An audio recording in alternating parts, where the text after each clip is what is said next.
We're going to be starting this live stream in just a moment here. Just a little bit of a moment, maybe a couple of moments.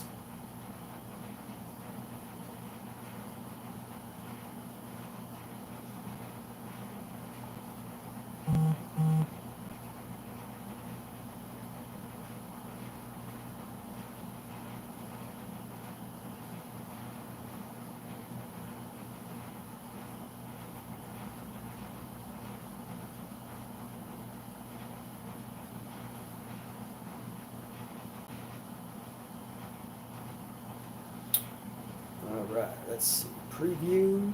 Let's get this party started, people. All right.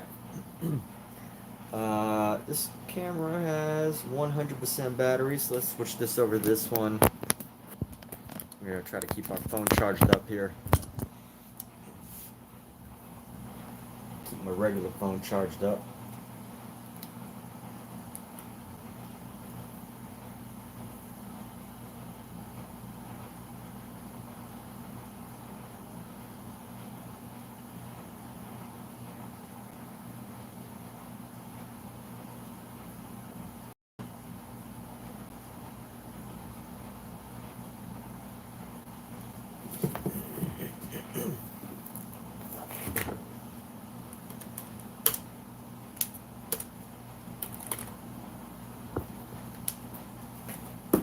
All right, baby, let's go. What's up, Hey, look at my cat. Look at him. He wasn't here a moment ago, but now he is. He's here to support the art endeavors, right, Scout? What's up, dude? How are you, pal? Give me a little head bump, right? A little head bump.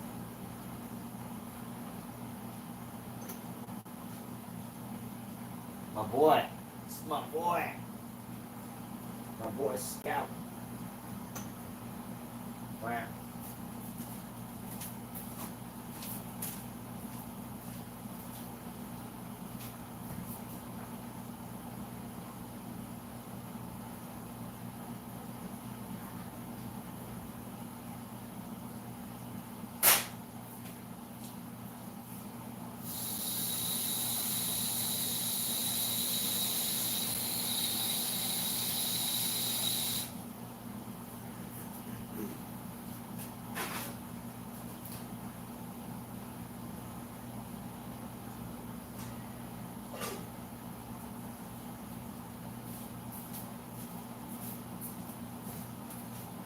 Look at my boy. It's so great to have a cat that just hangs out with you while you paint. Every artist needs a cat. Dogs are great. I love dogs. Dogs are my first love of a pet, but cats came around, and it's just, you know, for artists and everything, cats are absolutely amazing. Especially, you know what, like living. I also think that they're a great pet for the modern, you know, the modern person living in Los Angeles, where, you know, living situations can be tight and all that. And you know, it's just like it's one of those cities where it's like, you know, having a big dog, unless you have a really nice yard, and you know, even a small yard would easily be, you know, $1.5 million home. No, this is not me. This is a guy in a restaurant. So this is a guy who runs one of my favorite restaurants in North Hollywood. So I was actually at the restaurant the other day, and I was taking a bunch of photos of the food because I wanted to paint the food. And, you know, I was sitting there, and I turned around and looked at him. He had this great background behind him. He had this vase of sunflowers, and sunflowers to me is like a sign. It's like a sign that you have to go paint that thing. Like, everybody's got signs, right? You probably got a sign of something for yourself that when you see it, maybe it's a number or an animal or something, that when you see it, it kind of just like pulls you in that direction. No, this is not me. No, this is not me. This is a guy who runs this restaurant, one of my favorite restaurants in Northern California, in North Hollywood. love my cat. Why do I love my cat so much? Who doesn't love their cats?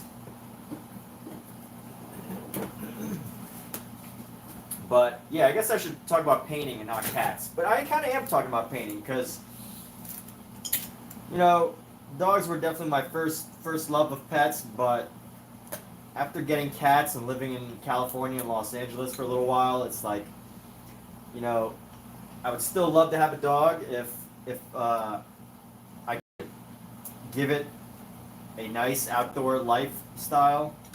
But that can be kind of hard in LA. But let me go ahead. I need some paper towels. So let me grab some real quick.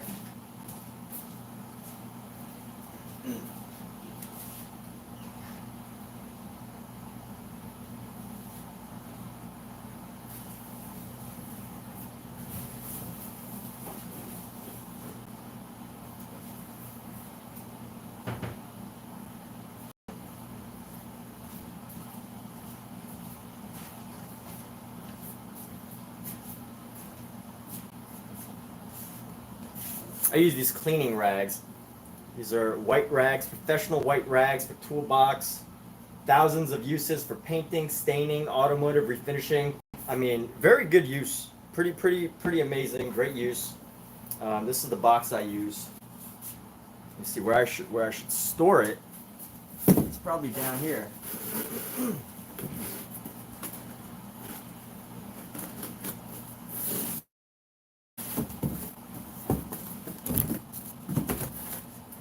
These are some great heavy-duty little rags, and there's so many.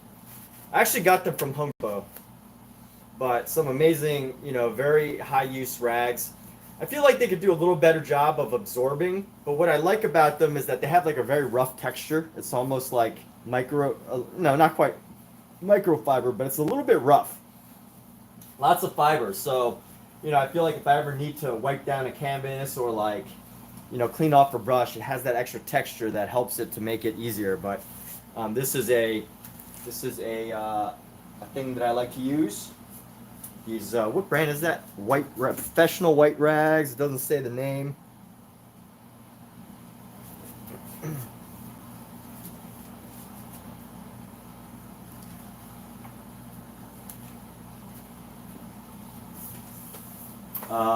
But here we go. Let's see. So, what do I want to do with this? It's just like this painting is just very.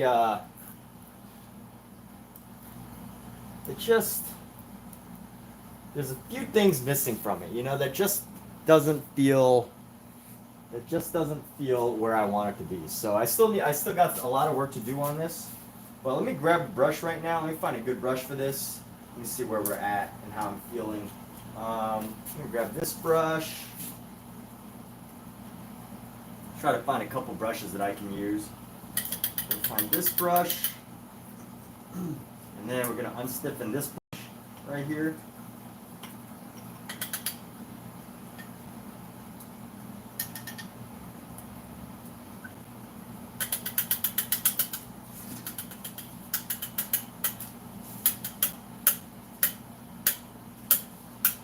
I gotta put these on my buying list, on my list of things that I like to use. Rags, like that's something that oil painters don't really think about when they first start painting. But you go through so many rags and paper towels.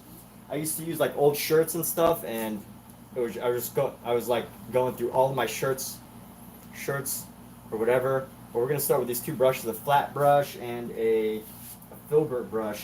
And you know what? Let's get one more. What's a good rough brush? Here we go. I'm gonna use. What's that brush? So we're gonna use this brush. Not you, case closed. Who's you? Underscore. I'm just gonna call you the underscore. The underscore says not them. Case closed. All right. So let's go into here. Where do I want to start? Is the real question.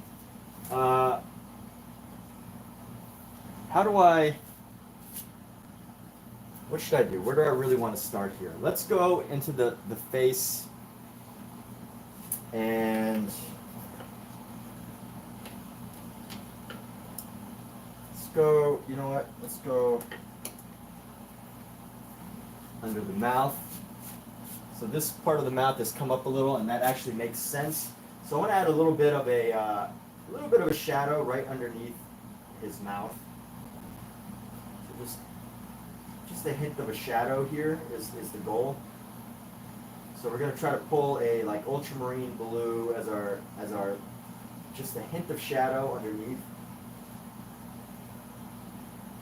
Let's do that. We're going to go underneath with the ultramarine shadow, try to find his lip where it disappears to.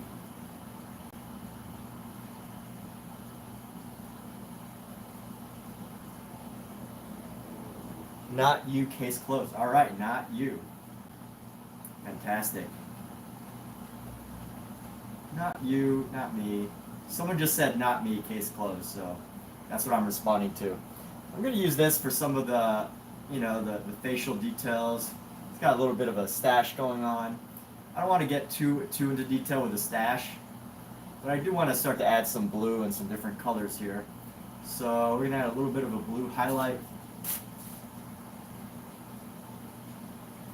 Let's see how we can use these like blues and start to add different colors onto the face here. So just a nice little swipe of blue here to the top of the forehead. And a nice little swipe of blue right there. And let's go with a swipe of blue across the face right here. Little hints of blue. Now let's go into the eyes with some of this blue too.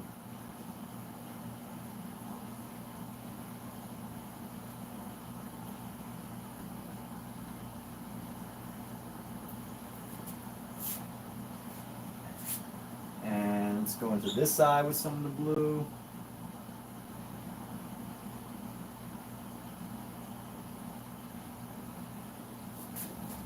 We'll have to redefine some of the areas here, but you know what, I'm just playing with the variety of colors. I don't want this to be too like, I want to have some blues.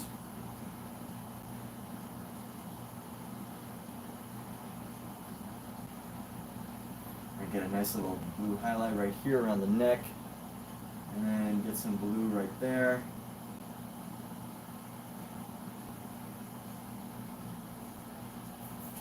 Let's see how that actually looks on camera. You know what? I'm going to bring this a little closer.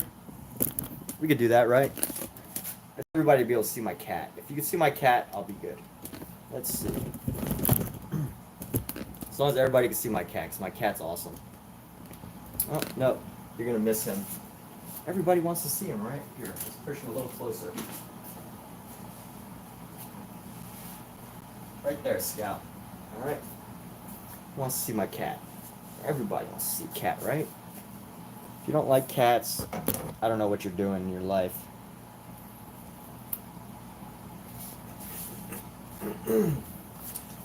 Okay.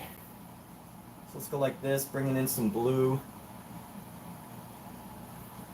And let's see if we can add some of this blue highlight actually. See if we can add just a hint of like some blue highlight here.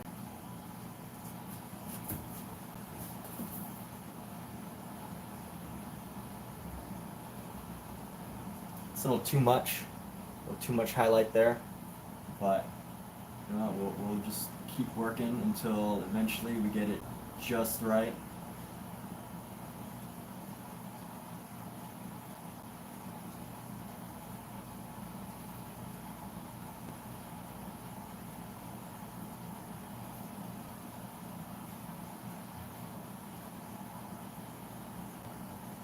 I just got to be careful not to overpaint. I can do that sometimes.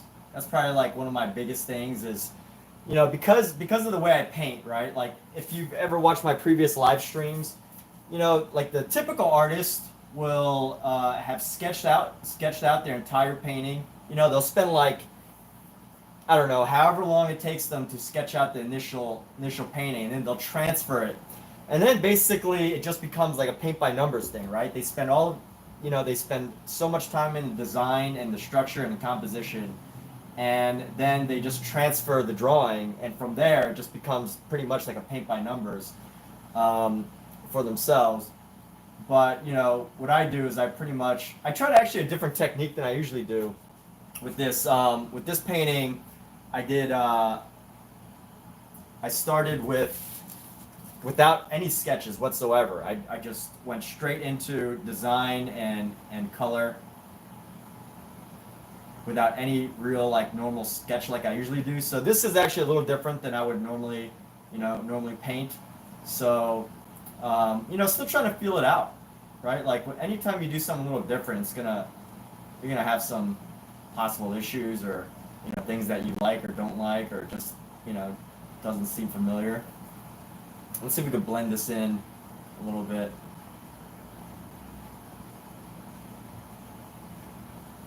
There we go. All right. And come around on the nose here, around the mouth.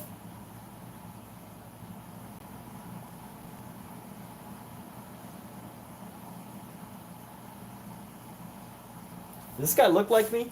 I mean, don't say that he does just because I'm Asian. Like, say it because he actually looks like me, but he doesn't. He actually looks quite different than me. Maybe this looks like me, when I had shorter hair, but I don't think he actually looks like me.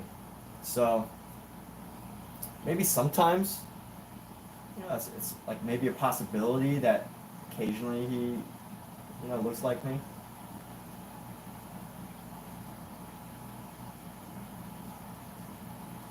So we're gonna bring some highlight right down there, and let's actually bring our highlight nice and deep with our blue here.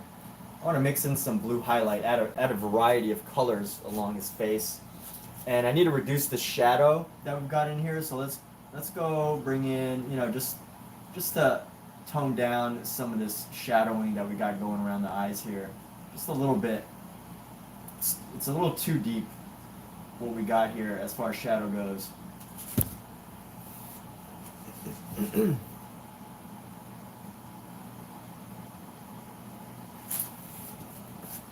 And then let's just go down right here. Boom, boom, boom, boom.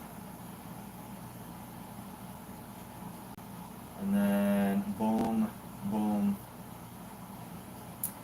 So by the way, I just want to, let's talk about today. I thought I'd make this live stream, about some inspiration. So, how did I reach this point? And honestly, like, I still got so much to learn. But how have I reached this point? I started doing digital painting. That was my first, drawing and digital painting. Live drawing and digital painting is really how I started getting into art. And I'm talking about serious study, because like anytime someone asks me, how long have I been doing art for? And it's like, pretty much anybody say that they didn't try to do art when they were a kid? Like, maybe you got in trouble for drawing on your walls, or maybe you doodled in class, or like maybe you drew on your shoes, or maybe you did really well in like an art project or something, right? Every adult has a story like that. Or maybe maybe you're in sports and your coach was like, wow, this kid is so creative on the field. He's just so creative with the ball, right? Like, maybe that's a version. But I think like every adult has a story where they were creative at some point in their life, right? So, anybody can say that they've been drawing since they were a kid. So that would be where my journey started, right? Like anybody.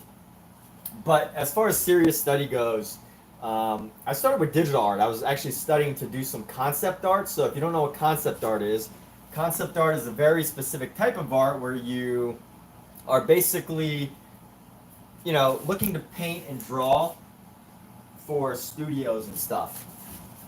So, you come up with like the initial design and ideas for video game characters or like, things like that. And that's when I initially started, but it was digital art. And I just didn't like digital art, to be honest. Like, digital art was not for me. I think digital art really requires some really smart technical people. Digital art is just, you need to be very patient. You need to be technical. You need to have skills. But that's why I think digital artists, they make, at least the ones higher up. And, who's to say what happens with AI, but, digital artists, they make some pretty good money if they're, working for a AAA game company, or like they're doing digital art for like 3D or whatever. Maybe they're even selling NFTs. I don't know, but whatever they're doing, I think digital art is just a such a valuable skill in itself if you can handle the technical as well as like the if you can handle the technical and the creative element of a skill, then digital art is for you. But for me, I just digital art. It did not get along with me. And here's part of the reason too is when I started doing digital art, I was learning so much about all the tricks, right? All the cool tricks. And here's where I got demotivated. First of all, AI. I got a little demotivated from AI. So, instantly I was like, all right, as soon as I discovered AI for digital art, I was like, okay, I don't need to use AI. I can be the artist that doesn't use AI. But then, I would meet actual artists who were like employed and working, and they actually used AI. And I'm like, that's not what I want to do. I don't want to get into a field that's literally about to be transformed by AI. So, there's that. And then, it's like, I'm not going to get too much into detail about AI and how it like demotivated me from wanting to become a concept artist, but it was definitely a influencer. And then I was like, I should just, why not just do physical art? What is stopping me from physical art? And I really reflected. I was like, well, it's expensive. I need space. Like digital art, I could pump out digital art and just like keep it on a hard drive. But physical art, I gotta do shows. I gotta work. I actually gotta like go out and like meet people and network. And actually, when I first got into physical art, I was kind of like, wow, that's really, really kind of intimidating. It's really intimidating that you have to like go out, go to these shows, network, socialize, like go to events. And it was a little intimidating, but at some point, I just made the decision that I would totally move into physical art. It just was not. It just was not for me to um, try to play the the game against AI. And here's the other thing: even if it's not AI, I'm just talking career talk right now. This isn't like this is as I'm trying to paint this and navigate this painting here. Even if it's not AI, I think so. Here's a story, and I can't say who told me, but a very respected mentor of mine was telling me about a company that he worked for, where they there was an artist on the a team of his, not his team, but like another team at his company. And I'm talking like a really big video game company, and this is like director level, right? So director level, high level, influential manager of a business game art department of a AAA company. And he was saying that all this guy did was he would outsource the art. He wouldn't even like, and then claim it was his own. So I don't know. I mean, was he really a director if he's actually responsible for producing the art? I don't know. I don't know how exactly the contract worked, but basically he was outsourcing art, and supposedly the outsourced art that he outsourced was actually AI. So he had a team of people that would like do this AI art for him.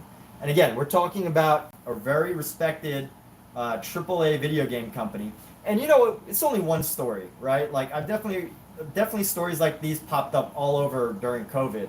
Like some guy working at like 3 different companies and making like 7 figures, right? Because he worked at 3 different companies. Or, people working from home, like 5 different jobs and making tons and tons of money. Like we all heard about those types of jobs, but you know, it just was not. It totally demotivated me because I saw the potential, right? Like I saw not the potential in the job, but like the potential of like what I was up against. I was up against high level influential people that knew how to outsource artwork easily and even were totally open to using AI. So, you know, I felt like I had no chance because I didn't want to use AI. I wanted to do, you know, I actually wanted to do the work. And, you know, that was just a demotivating factor for me. So maybe I gave up too soon, but anyway, I decided to move into physical painting, and you know what? I'm happier this way, honestly. I'm much happier doing physical artwork and making artwork physically. So let's just leave it at that. But you know, once I started like finding out all these ways to not necessarily cheat. I don't want to say cheat, but to simplify the job of being a digital artist. Once I started like hear about all these ways, it just became, you know, more of a game of like how technical you are, right? It became more of a game of like how good are you at knowing all of the tricks of the trade? How good at you? How good are you at, you know, not just knowing the technical tools, but possibly even, you know, using the tools of AI? And it became less about the artwork than it was about, you know, playing the game. And of course, like I never got employed at a video game company. I never got employed as a concept artist. So I can't really speak totally from experience of like, you know, the reality of it. But just based on enough stories and like just observation alone about like what was going on and, you know, my personal talents, I just was not gonna do well in digital art. So that's why I chose physical art. You know, my personal behavior as like, you know, knowing my own personal habits doing physical or digital art, it just didn't feel it just didn't feel right with me, you know? Like when you know something's not going to work for you, you just got to kind of like trust your gut, I guess. But I don't want to dissuade anyone from digital art. Like digital art, if you're a technical person, and especially 3D, if you can figure out 3D as a digital artist, like forget animation, like, you know, 2D animation or 2D art or whatever. Go straight to 3D if you can. If you can figure out 3D, then you've probably got a lot of, you know, you can make some amazing fine art. I think there's a lot of room in fine art for 3D digital animations. But again, it comes down to it also comes down to AI, right? Are you going to be able to keep up with the AI's development of 3D?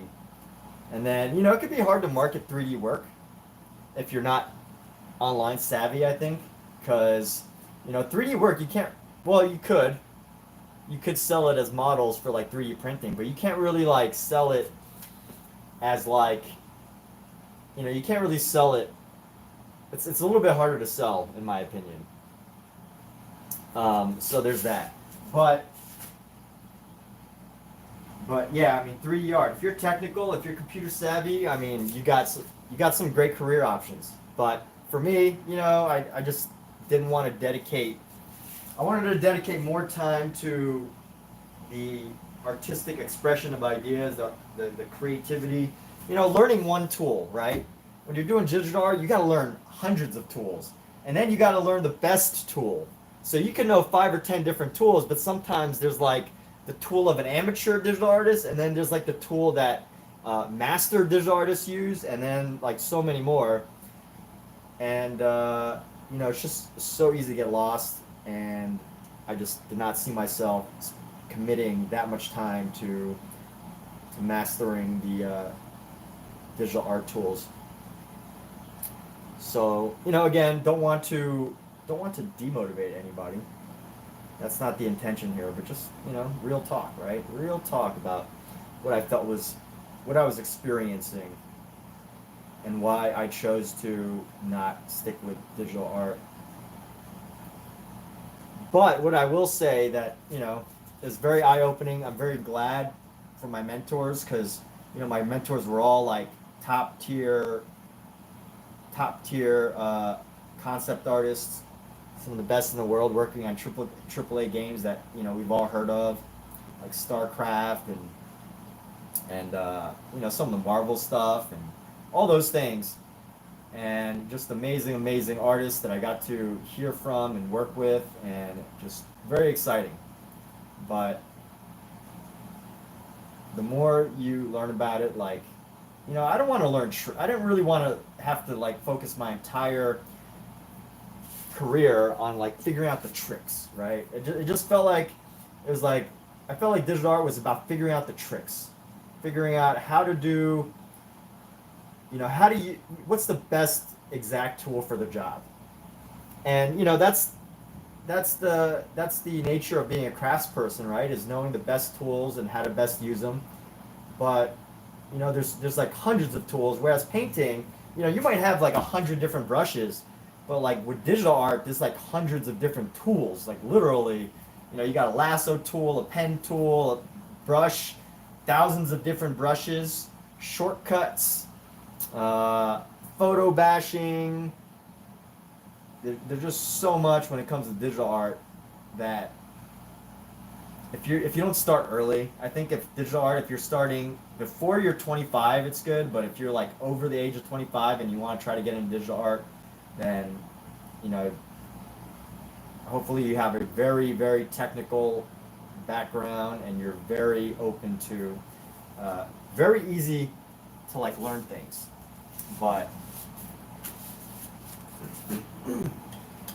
that's my little spiel on why I chose not to stick with digital art. That was a very long spiel. I could go on. I'll probably go on. Maybe I'll go on. This is my life story. My name's Evan Ferguson, and this is my life. But chose not to stick with digital art. Plus, I also love the idea of, being able to just go out, pull out a pen and pencil, or go paint in plein air. I know that sounds crazy nowadays to like go out and paint, like outdoors, but I love it. I love just going outdoors to paint. It is one of my favorite activities. One of my all-time favorite activities. When the weather's right, and when the weather's right, I just love just going outdoors and painting in plein air.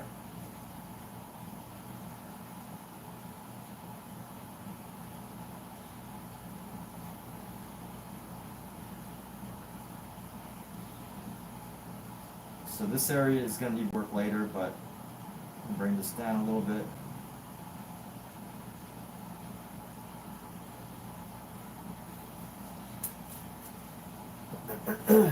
And let's see, so if anybody else wants to share their thoughts on digital art or whatever, I mean, feel free to.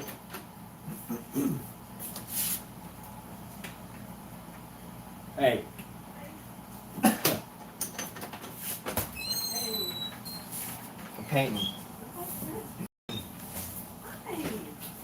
But if anyone else wants to share their arts on AI or digital art or whatever, feel free to. Would love to hear anything and everything people have to say. Maybe you disagree with something I said. That's cool too. I'm not, just because this is my channel doesn't mean everything I say has to be the rule of the land.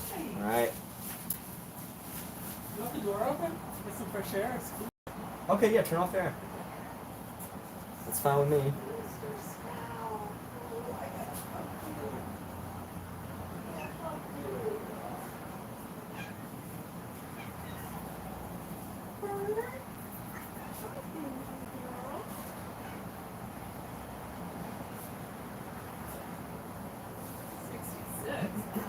Way down. Hmm? You had it way down there. 66. Well, I turned it on for Irma. Oh, that was nice. Are you gonna cool off next? Yeah. Well, she said it was hot, so I was just trying to be nice to her. That was nice. Hi. And I just never adjusted it. Hi. Hi, Poopy. Hi, Simba. Yeah, come on over. Hey. Hi. There's something on the floor you can rip out. Right. All right, we've got this black right here. Right. Let's do this. Clean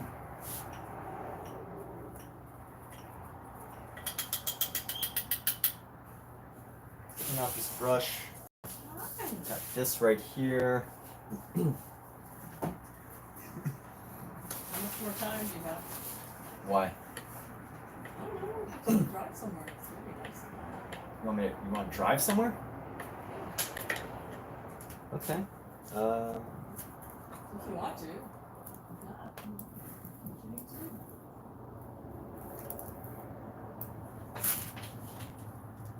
Hello, Pookie. All right, let's grab a white. Bird. Let's see if we can paint in this little thing right here. It's a little. It's hungry?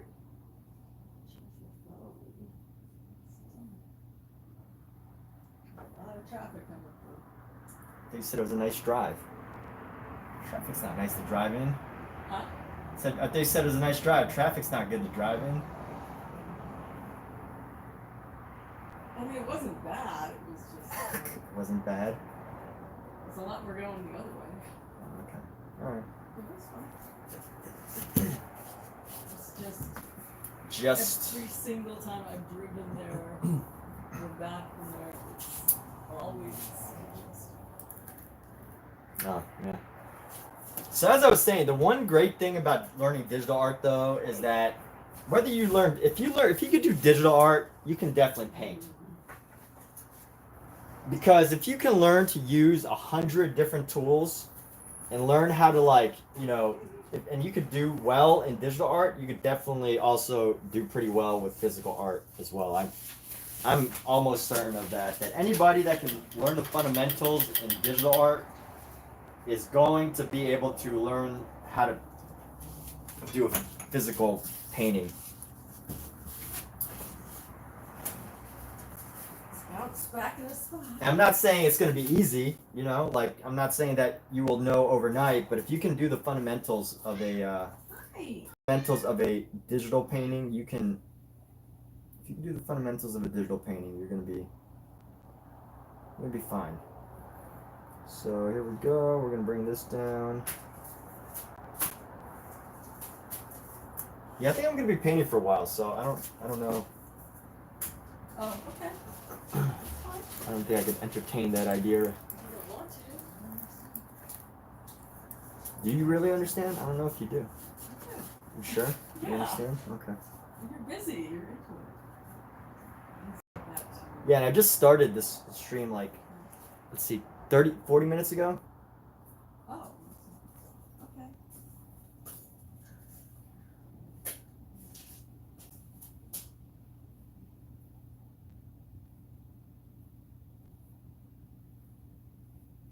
My kitty's all on. Yeah, you should spend some time with your cats. I'm waiting for you to get back. Here they are. Stop eating stuff.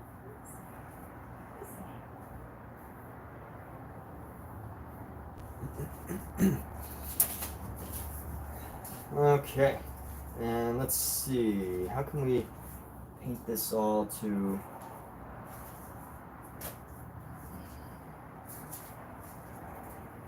our liking here? Alright, let's clean off this brush.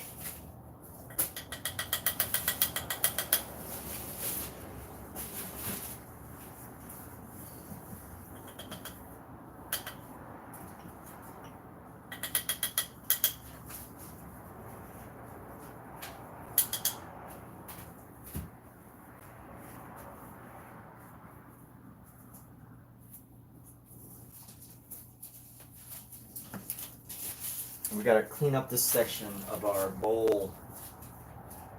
So we're gonna grab some of this orange yellow. And let's just go like this. We're gonna grab some of this orange yellow, and we wanna paint to the top of this actually. So here we go. Let's go paint to the top of this right here.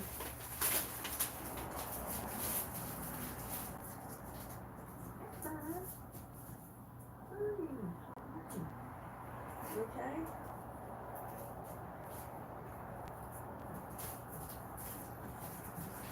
That actually needs to be modified, but you get the idea here.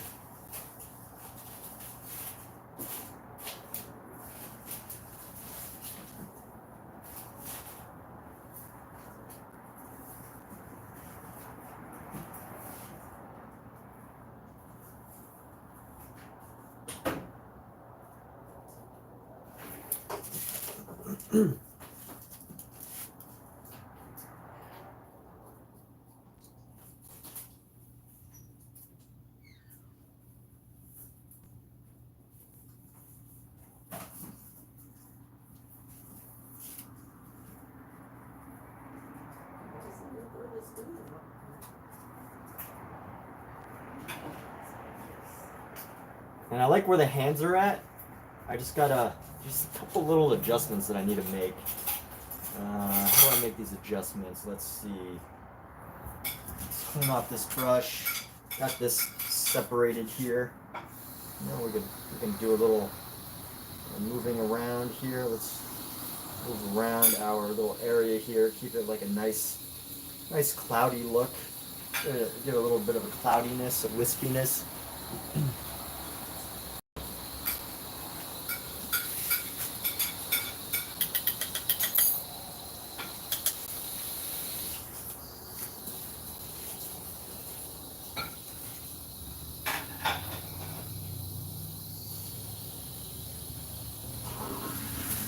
You know what? Let's improve this. So this, I'm just freehanding it.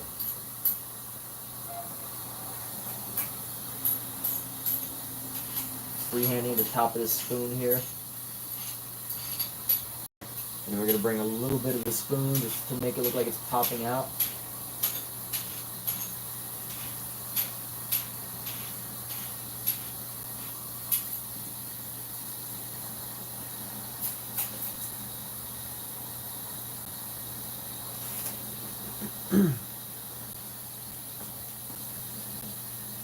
And then we're going to go like this.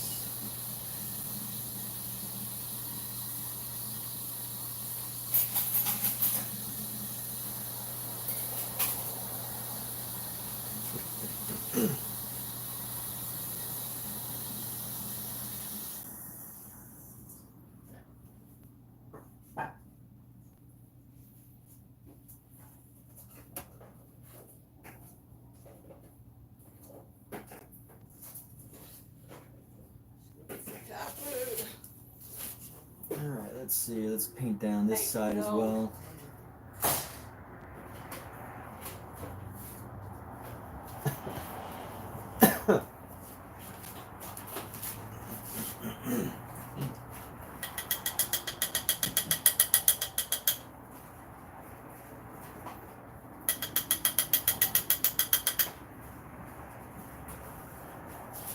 You know what I want to do right now? Nobody knows, because who can read my mind? Probably nobody. But, well, maybe somebody can read my mind. But they're probably not here right now, because then you would have known what I was going to do. You would have said it before I even said anything. But anyway, let's go right into here. We're going to paint some of this area. I'm going to paint this in. And, you know, capture the greens that are in between. A little bit of green right there.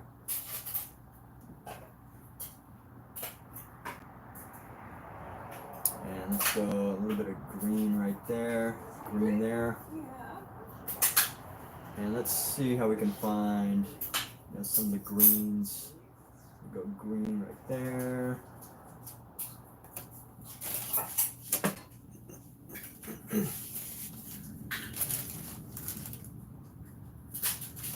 Let's yellow this up. I want to add some yellows. So let's capture some of the bright yellows here.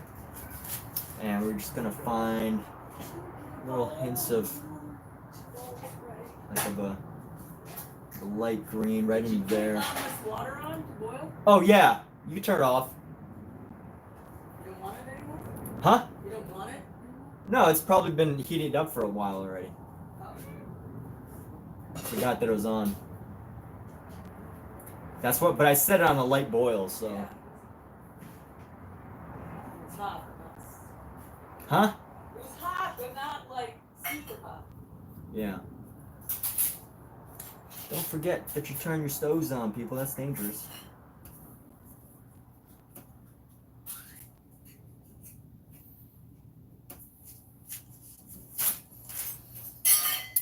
And let's see if we can actually take this green and let's go build up some of this here. We'll go take in some of this green. Let's go into here. And just add some design into this.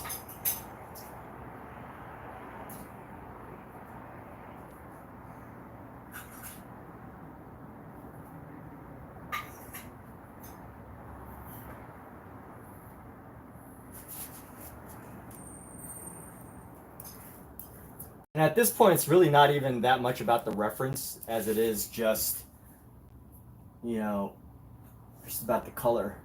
Adding variations of color into our green space right here.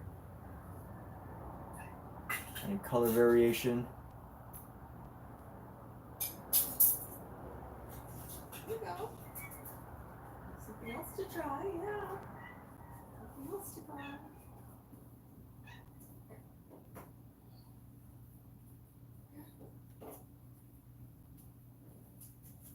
Hi. So what is it that you like? And some heavy presses of paint, and we're going to start to capture, we're just going to start to capture some various leaf shapes, right? Just capture various leaf shapes by using the shape of this brush and just pressing hard a bit, and I think hard on it. And I think what really happens is with all the different colors, they just starts to blend and create its own dimension. It creates its own colors come together, dark or light, and they just create their own dimensions here. So we're gonna add a couple of darker areas. So let's go back here, and we're gonna paint let's actually go into this piece right here. And you know what? This could actually go into let's go back here. Let's go.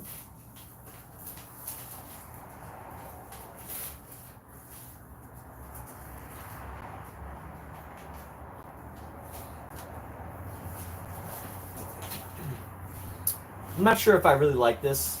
It's a little too much shadow, huh?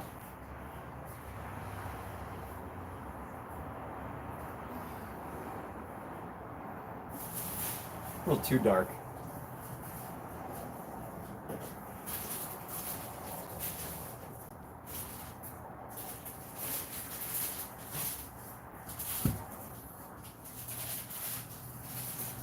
Yeah, I don't know about that. I could add this down here. So I'm constantly switching between our references. I got a couple different references here. These references are all quite different.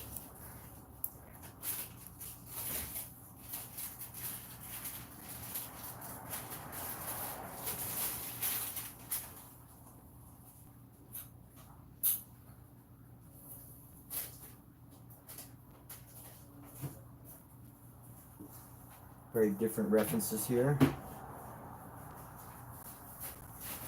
Okay, coast is clear. What do you mean, coast is clear? Huh? Not for the cats. They ran when I dropped something. Scout just came to over here. Oh. He wasn't scared. He just wanted to come chill out on his little thing. He loves this thing. He was terrified. Huh? He was terrified. Really? I think Scout loves this little cat tree that we've got going on here. Hmm? I'm gonna go get some kibble. Kibble and food. Yeah, you know what? I need some highlights into these dark regions. These are just a little too dark, so let's just highlight the top of them.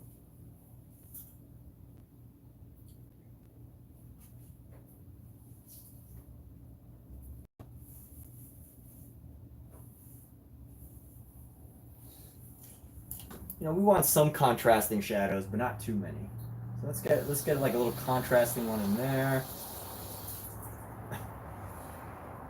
We're gonna get some of this into here, just so we have some darker areas. Otherwise, it's just like so too bright and colorful. And maybe we might end up coming back to this like bright and colorful look. You never know what can change.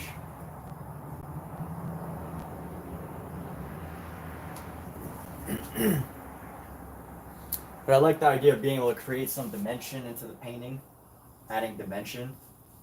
And by dimension, I mean, you know, having some parts look like they're in the background, some parts look like they're in the foreground, and then, you know, having more dimension here, right? Like inside, because, you know, one mistake I can often make is it just like looks so flat when you're looking inside.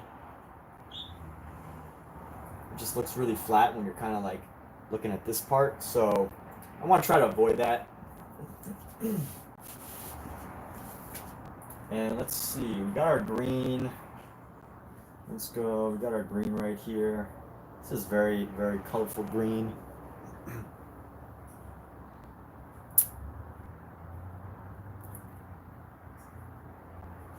So let's go.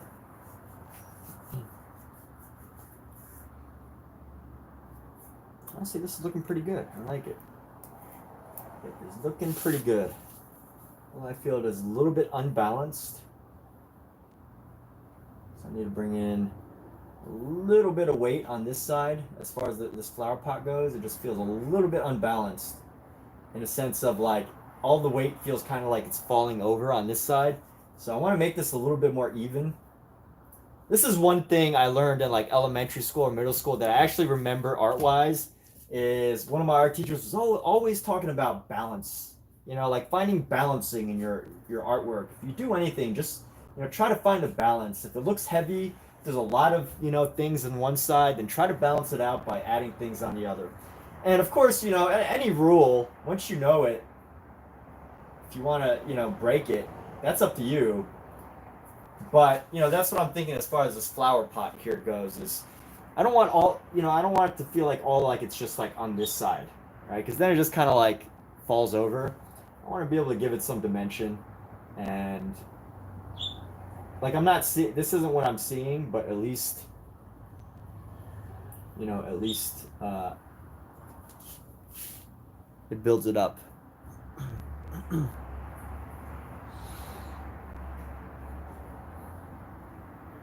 All right. Whew, still so much to do, so little time, so much to do on this painting.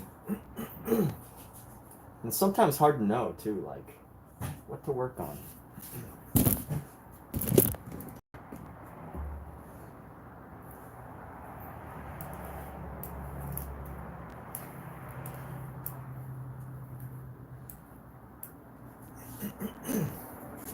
You know what? I really like where these flowers are at. So here's something that I can do is I can actually, let's go build into the flowers here.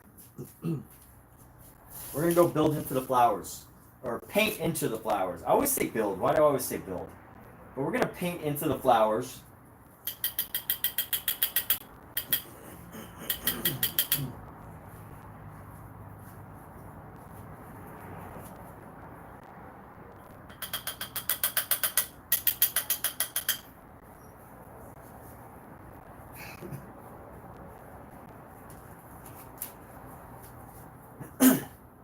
All right, we're gonna paint into these flowers. So let me grab an even smaller brush here.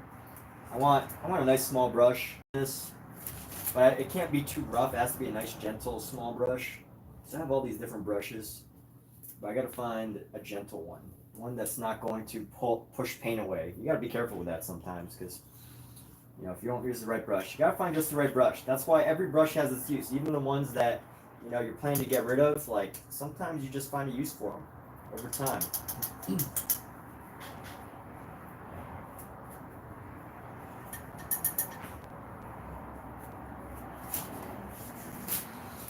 All right, so let's go build up some of the colors in here. We're gonna go Let's go start with the very top sunflower here.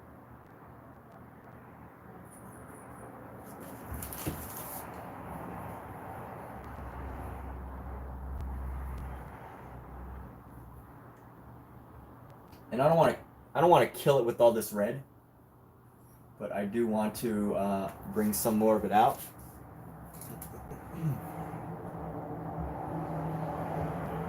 And you know what? I do want to also add some of this red brown. Let's go into this like little circle that we've got going on here.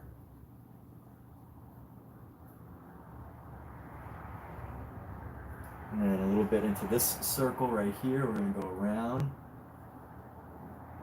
like that. Let's get a nice bright red here.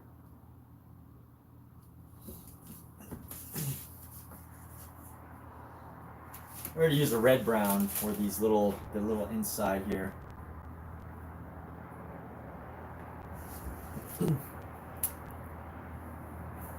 We'll give it a little bit more pop, more pizzazz.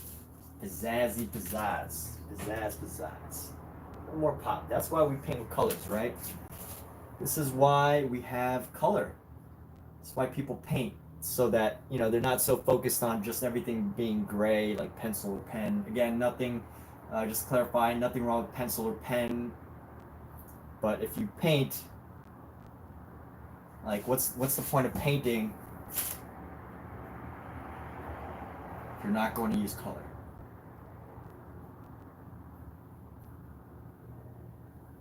Let's actually add some of these pops of red into our sunflowers here.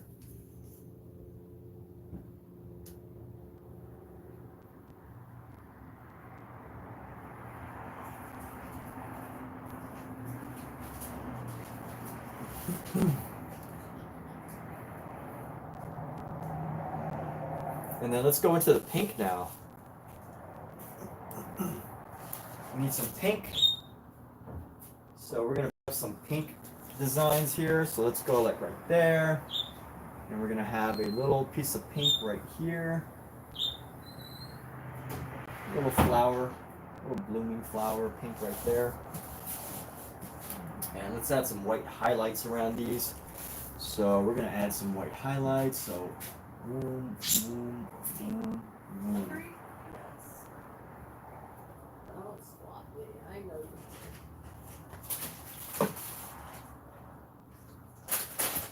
For this, we got to add some really thick paint.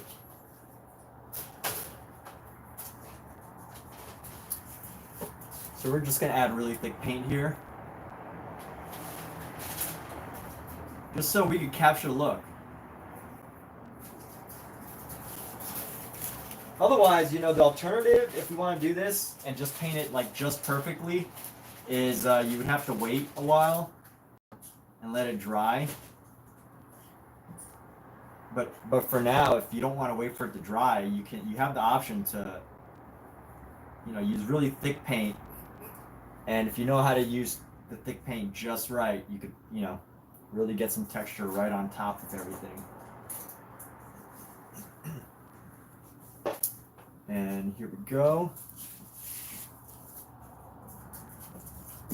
Going to Taco Bell. All right. Soft or hard? Both. Beef? Beef, soft chicken, hard beef, please. Thank you.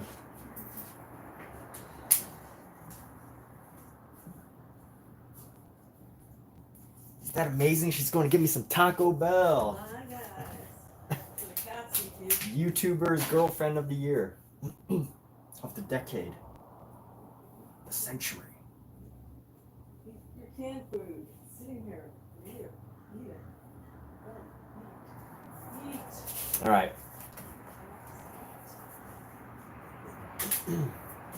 How do you build this up? I'm still trying to think, how do I really want to build these up? Let's go. Let's add some little pops of white here. So we're just going to bring in some white.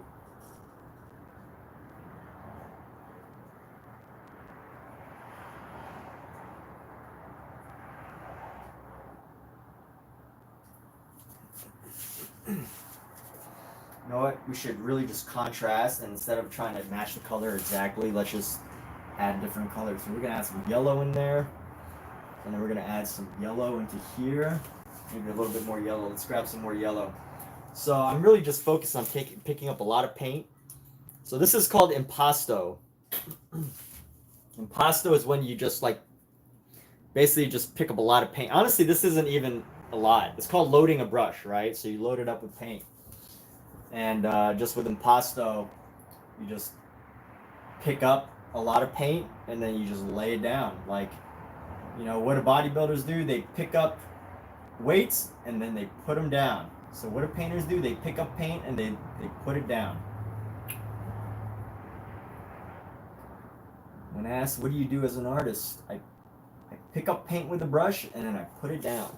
I pick up paint with a brush and put it down. Now, let's grab some nice thick chunks of white. And again, like this is a very specific style. It's a very specific style, right? So if you've never done impasto, it could be somewhat intimidating. I remember when I first started trying to do impasto. Oh my gosh. Let me see if I can show some of my first attempts at impasto. If I can find these paintings. Let's see.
Oh my goodness.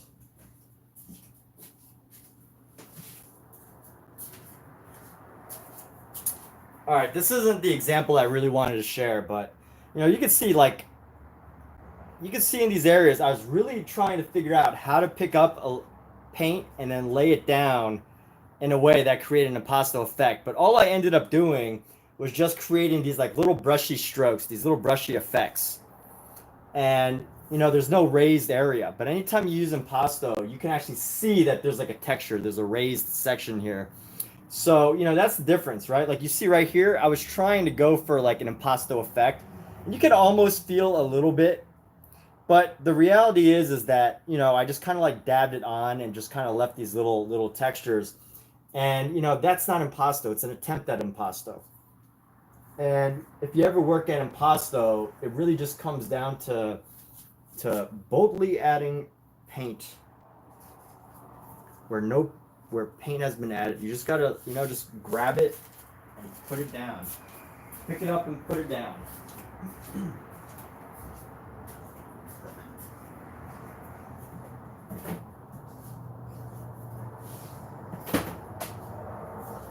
What's up, Pookie?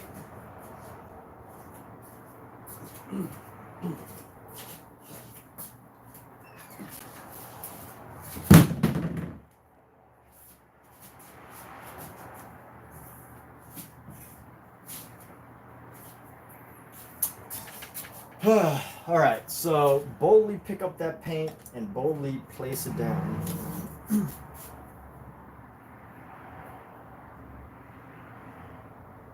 And you know who actually taught me how to actually paint impasto?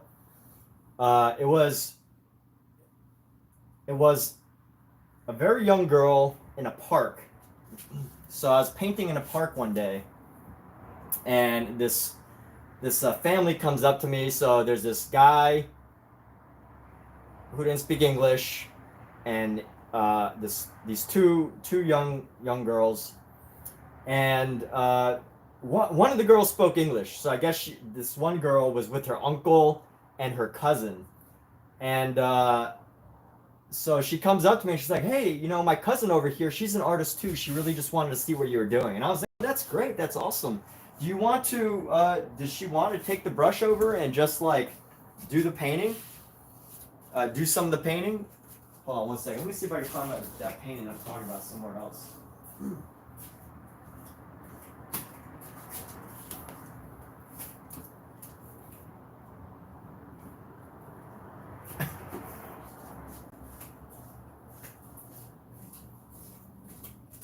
Nope, can't find it. But then I asked, I was like, "Oh, does she want to like just take the brush and do some painting? And I'll go, hang out somewhere else." And she's like, "Oh yeah, she would love that." So, I gave her the paintbrush and then I walked away and I went to go like take a little break, walk around. And when I came back, like it's almost like that girl knew exactly what I was trying to go for, but didn't really know how to execute it because she did exactly what I was trying to do the entire painting, which was paint impasto, and she just made this like brilliant little paint brush stroke, the only little part that she painted, and that was my lesson in painting. From probably like she was probably maybe like 12 or 13, and her cousin and her dad were there, and they were very thankful for being able to uh, paint. But that's how I learned to do impasto. I saw her brushstroke, and I was like, "Yo, you just got to be bold with it, right?" Like that. I feel like that's what she was telling me. She didn't speak English. That's why I think art, it's one of those mediums. Like just like math, if you're a mathematician, you can communicate with numbers. You don't need to be able to speak the same language other than just being able to communicate with numbers. But like art, right? You don't need to be able to communicate with English or language. It's just you just communicate with how things are put down. Maybe once in a while you need explanation, but it's like she read my mind. She knew what I was going for, and that was just like a lesson in how to paint from a I don't know how old she was, but anyways, yeah, that's how I learned to paint impasto. I've been wanting to do it, and I was doing little paintings like this. I was doing smaller paintings than this, and I was trying to like get these little textures right. You could see that I was attempting for it. You could see that I was like attempting, but instead of like just placing it down thickly, I was like brushing it onto the canvas. And I think she was smart enough to see that, very, very intelligent young person, and she saw that and she's like, "Hey, this is how you do it." Showing you how it's done.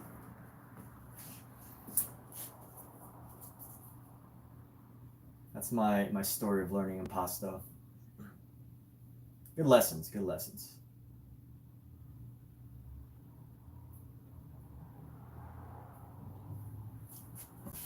So a lot of times when I'm out, and here's the funny thing though. So a lot of times when I'm out, there are people that come up to me like, "Hey, hey, great painting, whatever." And then there's a kid. There's usually like, a kid with their parents, and and oftentimes I will give them the brush. I'll just say, "Hey, yeah, does your son or daughter want to paint?" And and of course they usually say yes.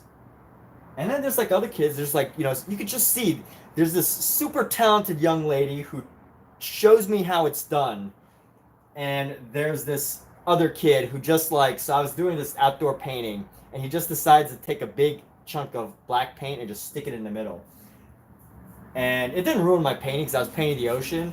So fortunately, I was able to like paint over it and like blend the big chunk of black into the ocean.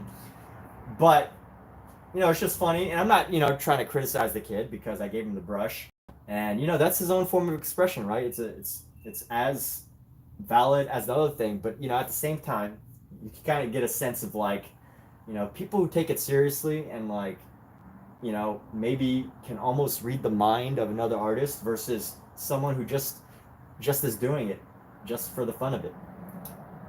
And that's fine too. That's great too. But I just thought it was so interesting, this contrast between like, you know, this really talented kid who knew exactly what I was trying to do with this other kid who just, you know, I don't know if he was trying to mess up my painting or whatever, but he just decided to put black in the middle of my painting, which, you know, whatever. That's the thing that they decided to do, and I gave him the permission or the permission to do it, but um, I don't know. I mean, it's like you can instantly see the talent in somebody.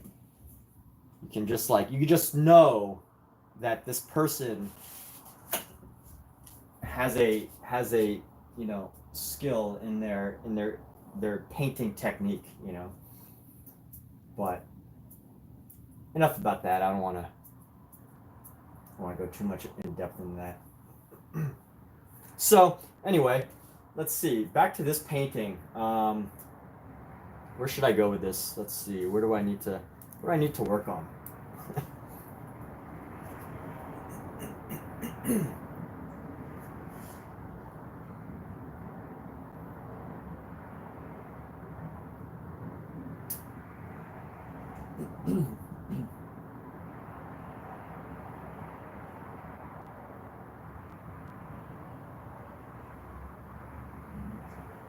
Excuse me.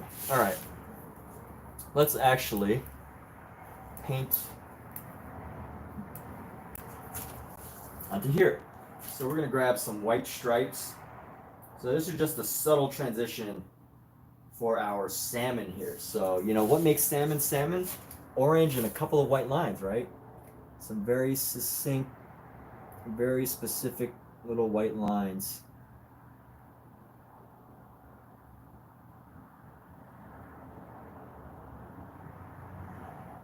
I should probably use a smaller brush, but that's okay. Just creating some fine little lines right here, and creating that contrast onto our salmon here.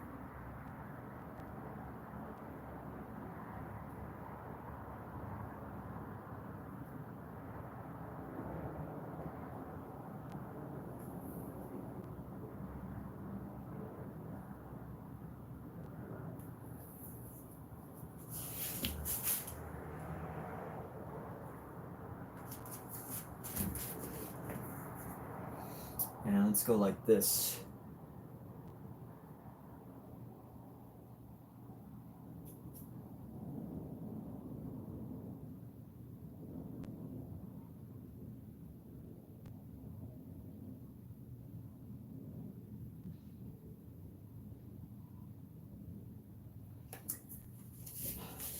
Does that even look like salmon skin? Yeah, a little bit. It's got a little bit thicker lines. I think salmon skin, the lines are much finer, but whatever. It's a painting, right? It's not a photo.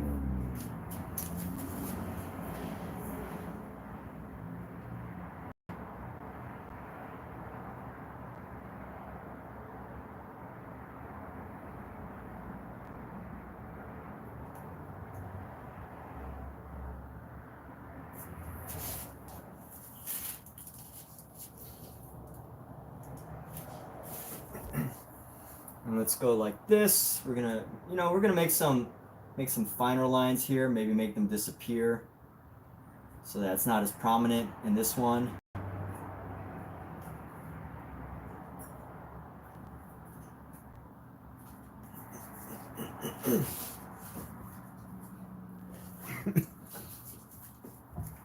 And let's clean up the area around his ear here. This needs to cut off at the ear, so there's some space here that needs to be cleaned up. So let's clean that up. Let's do the work.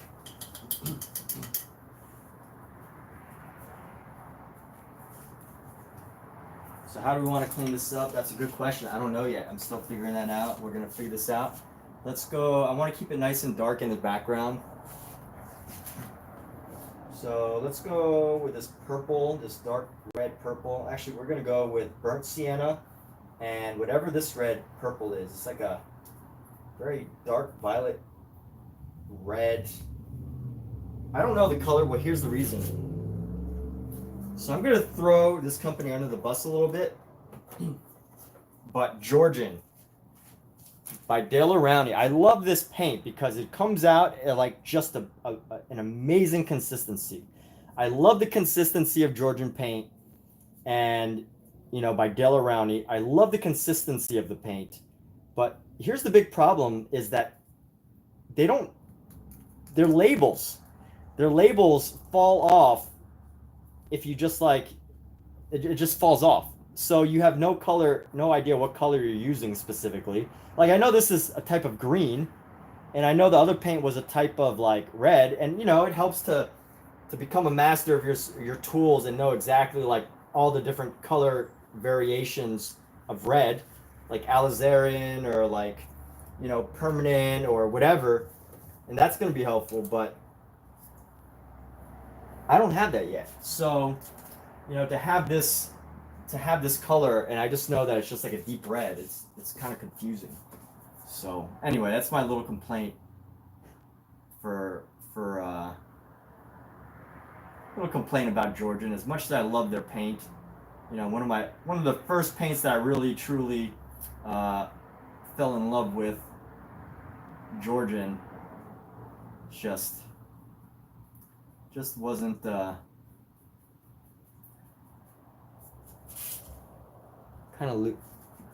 of just I don't know. They could do a better job with their. I'm losing my train of thought because I'm trying to keep nice. I'm working on keeping really nice and tight with this like outline section here.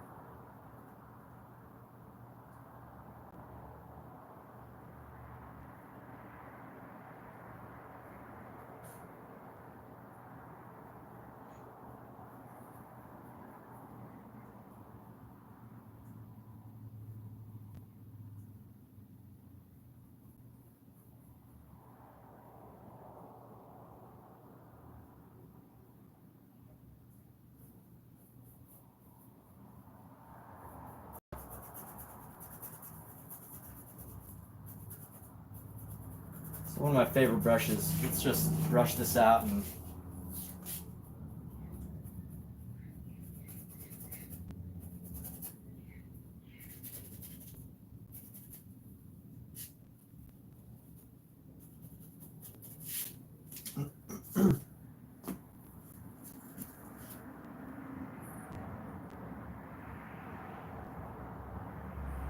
All right, what can we do now?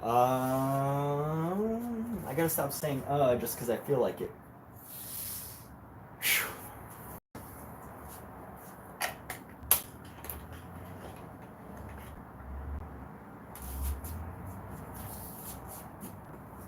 Stop saying after every 5 words, Emmett.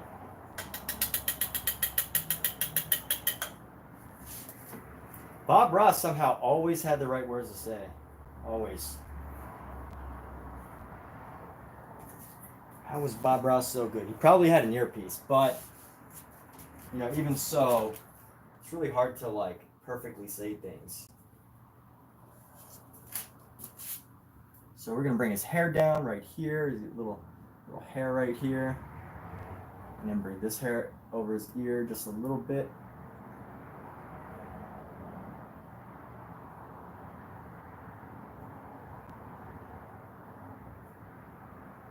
And then we're gonna come down like this, bring his hair down like this.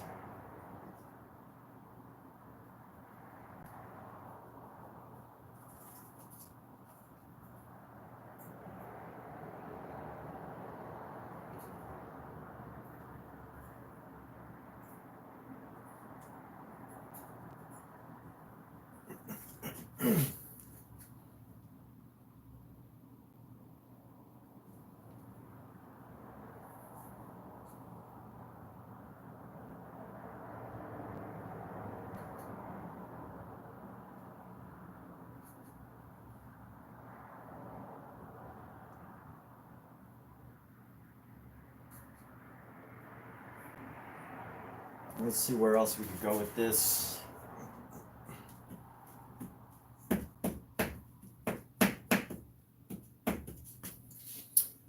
What color do I have? I have black right now. So if I have black, that means do something up in here. Let's improve some of these shapes right here. Let's go.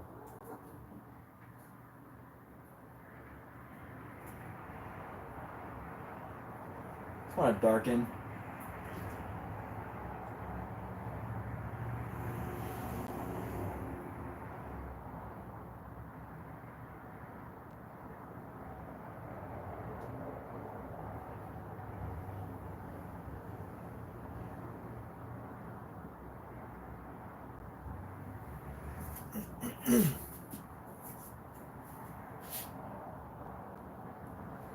All right, and oh yeah, here we go. Let's add a little bit of a circle here.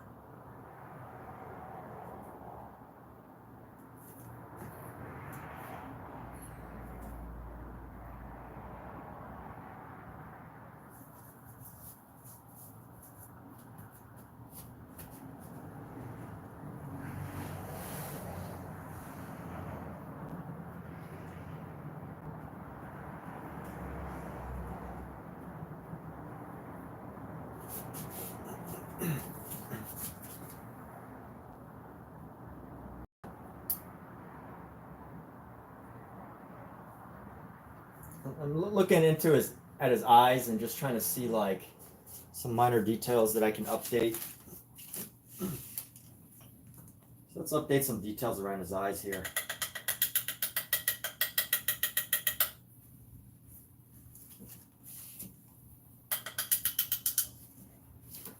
I'm going to use a very, very, very small brush. Use a very, very small brush right now.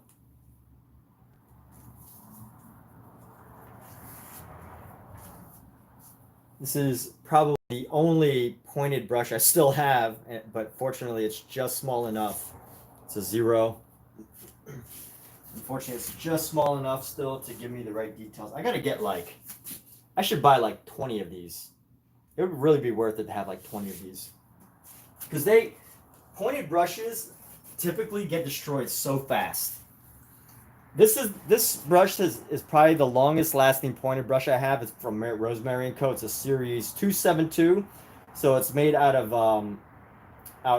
badger hair. And even this, you know, it's starting to lose its shape a little bit, but it's the longest surviving point that I've ever had on an oil paint brush, and which means I need to buy like 10 more of these because, and they're pretty pricey too. Like I can see myself continuing to use this. But if I want to paint small details, it's still going to be pretty necessary. But by the way, like, this is one of the reasons why it's good to paint big.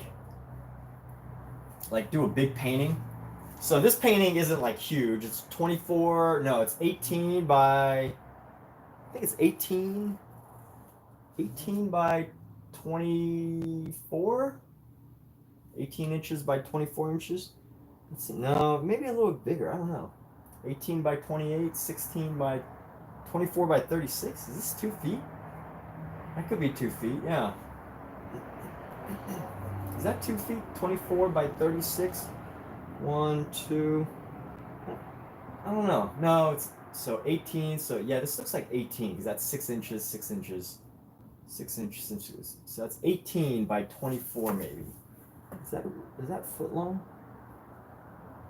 By 24. Anyway, you know, I consider this like a medium-sized painting, but definitely if you start to, you know, here's the thing, the reason why I don't like to paint small is because, like, you know, the way I paint is much looser, and when that becomes a problem, where that really becomes a problem is when you're painting very, very, very small heads, right?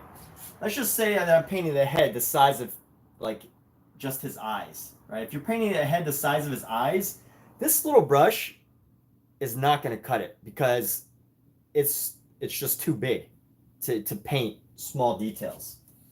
You know, someone really skilled can do it if they're very, very precise. So, you know, again, as I talk about, like, the actual technique of painting. You can sketch everything out and draw it exactly how you want it.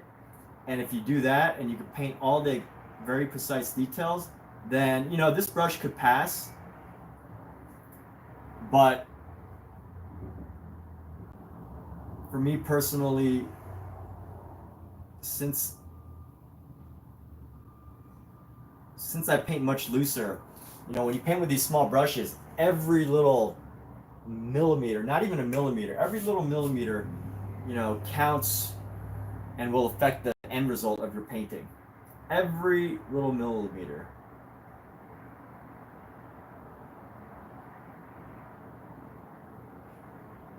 But then as you paint bigger, you realize that you can start to use like small brushes and really still capture some details compared to, you know, if you were just painting with,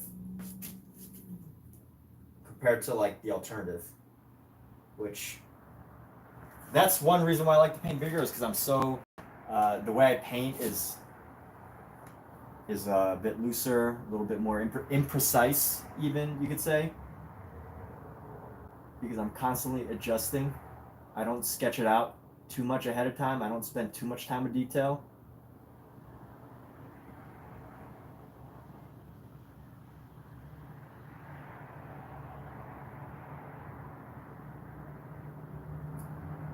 I don't spend too much time sketching out certain details. And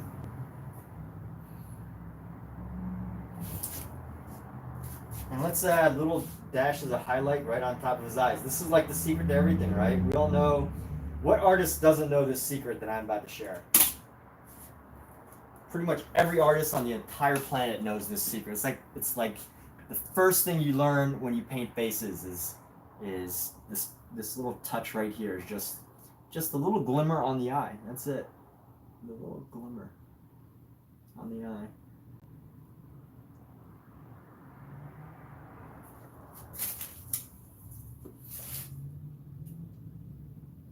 That little glimmer is just enough to give him extra life, right?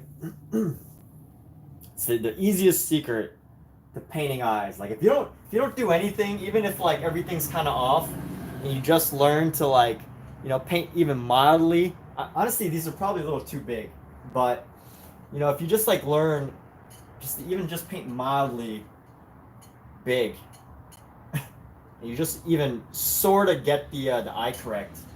I mean, this little glimmer is going to be so helpful. Just knowing how to put that little glimmer. That's it. That's one of the secrets. And, you know, quite frankly, I think that in my painting it's a little bit too much right now. The glimmer is a little bit too glimmery, but whatever. We'll live. This painting will thrive either way.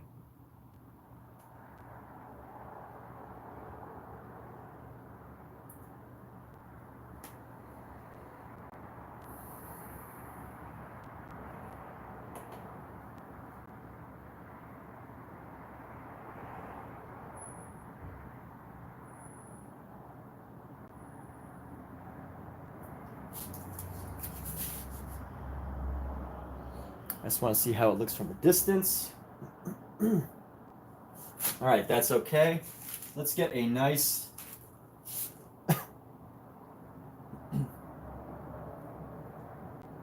little crease across the lip here.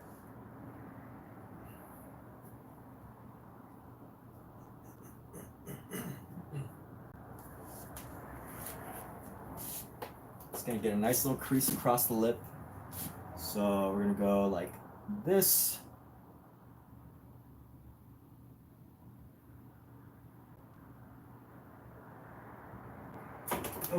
Oh. That's not good.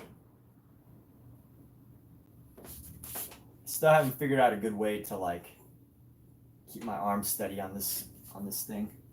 So this needs to be a little bit thinner. I don't want, it's a little too dark. Look at that. It made me like add this little black spot on his lip. Isn't that annoying? Look at that mistake. Never be able to live it down. Never. Never ever. Alright, this shadow's a little bit better. And just a really subtle increase around his lip here.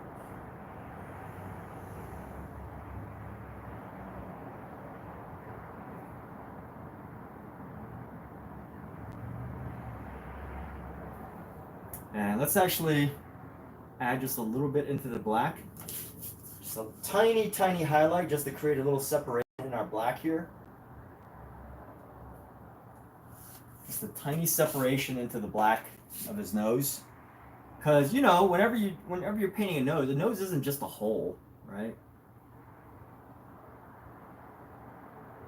There's definitely a transition. There's definitely a transition between the nose and total darkness of the nose. There's always a little transition. So you gotta, you know, you can't just have pitch black.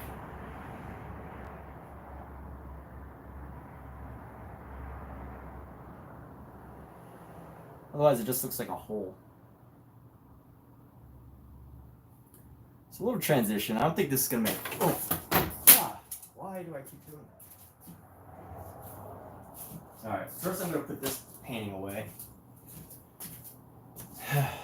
Look at, I made another mark. That's annoying. That is so annoying. I made another unintended mark. Very annoying. Very, very annoying. All right. And that's the good thing about painting a lot is you figure out how to work with your failures, your mistakes.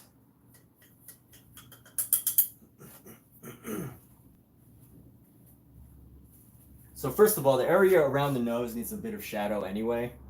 So this is going to work perfectly to help us get around our shadow. So we're going to just, you know, just bring this in.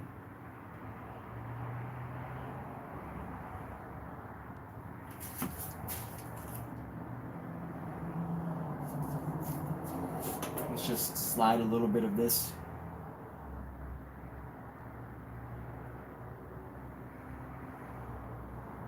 Over his nose there.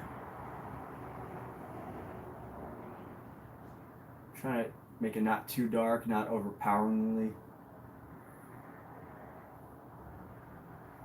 I want to use it to overpower the area. Let's see, what do we do about the rest of that section? Obviously, it's a little bit whacked out because of what I gotta do is I gotta get a nice brushy brush. So this is a brushy brush, a brush that's gonna, you know, brush the area around. And let's go like this. We're gonna try to brush it away, scrape it away. Hey. Let's add. It's a good color here. Nice, a nice little pink highlight. What's that? Huh?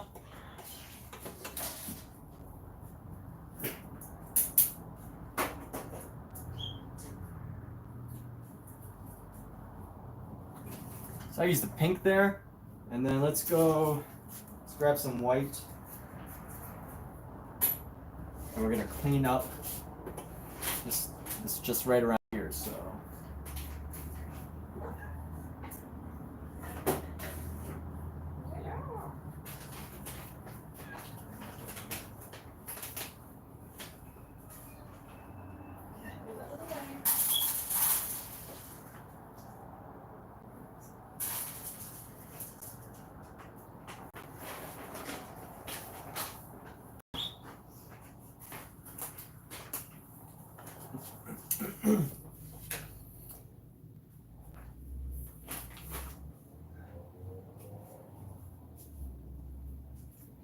I think he forgot to put the sauces in. It's fine. I don't need too much sauce.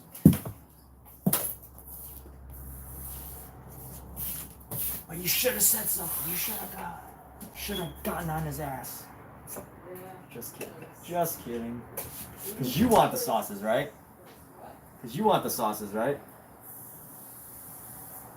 I didn't hear you. Because you want the sauces. Yeah. You can have some.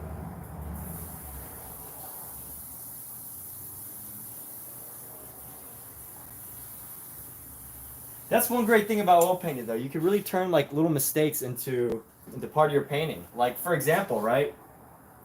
It's gonna help me create this little shadow area on his lips, and really help his lips to stand out. It's really gonna get his lips to stand out.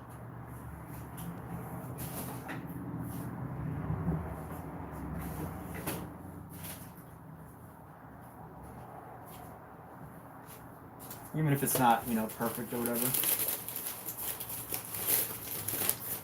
What do you think, Kat? Who's this guy?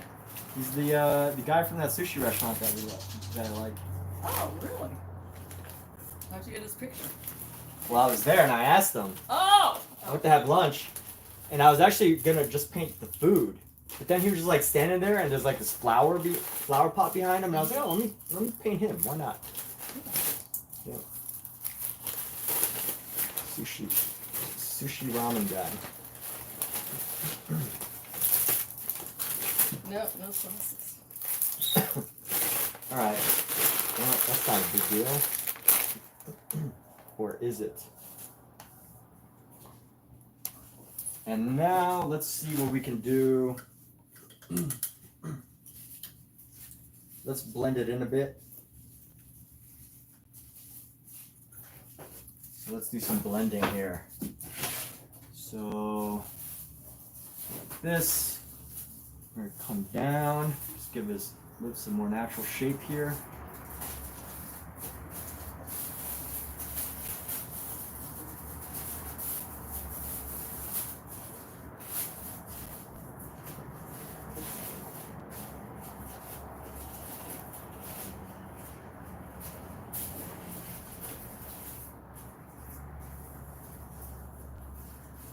Yeah, it's that sushi restaurant with the really good squid that I like. Oh.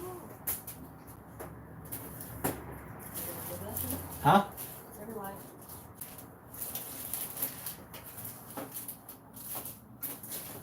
And let's go underneath the lip right there.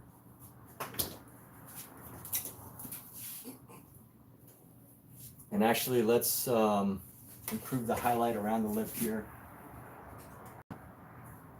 Someone loves his kibble. Can't get into this chair. Sit on it sideways. Well, it's stuck. It's too late. So it's my feet, or my legs, or my butt.